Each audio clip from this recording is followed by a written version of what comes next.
شاهنامه اثری بیزاول حکیم فردوسی این کتاب عبارت از دو جلد تحفه از نام پرزیدنت جمهوری تاجیکستان محترم امام علی رحمان به ساکنان دهاتی به نام عبدی اوازف ناحیه واسع هم رسید. این تحفه رهبری دولت را در دهه واسع آباد خرد نمایندگان جماعت دهات با حضور رئیس کمیته محله و کمیسیون با صلاحیت به سرداران هر عائله رسانیدند.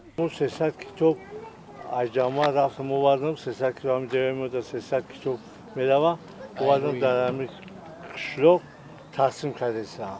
برای همین توفای عزیز من از نام خودم از نام خلق دهه واسع بود با جناب محترم جناب عالی میnnتداری خود را بیان میکنم. این کتاب عبارت از داستان و قصه ها، صحیفه ها از تاریخ پرغناوت مردم آریایی، سلاله کیانیان، قوباد و کیکاووس، رستم و سیاوش و کیخسرو و باز ده ها دیگر قصه ها، ترنمگر عدالت و حقیقت، پیروزی نیکی بر بدی، روشنی بر تاریکی، گذشتگان دوری ما چگونه جشن و مراسم داشتند قصه میکند.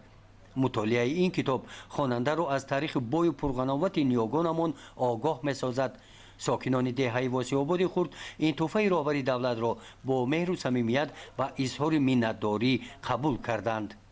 منتداری خود را به پیشوای ملت می‌رسانم که به ما همین خیل شاهنامه فردوسی جلد یکم دیگه را به همه اهالی رساند. تشکر خود را به جناب عالی می‌رسانم. شما درباره همه کتاب تصور داشتید؟ تصور داشتیم 10-20 فایده گرفته می‌خوانیم بعد ان شاءالله همه تصورات می‌شود.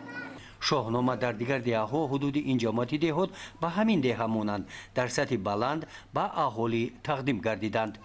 گزارش خوجا نظریف خدای نظر ظهورов از ناحیه واسع برای برنامه اطلاعاتی نوید.